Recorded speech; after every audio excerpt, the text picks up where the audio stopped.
Viral করে দেবো viral.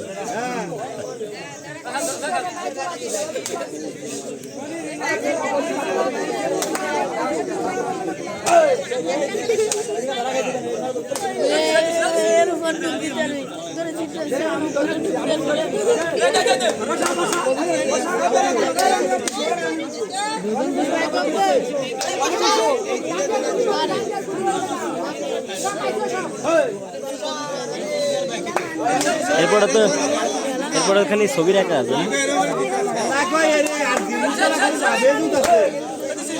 ধরা বলেও সবচেয়ে ভালো খেলতেছে সে, অবশ্যই।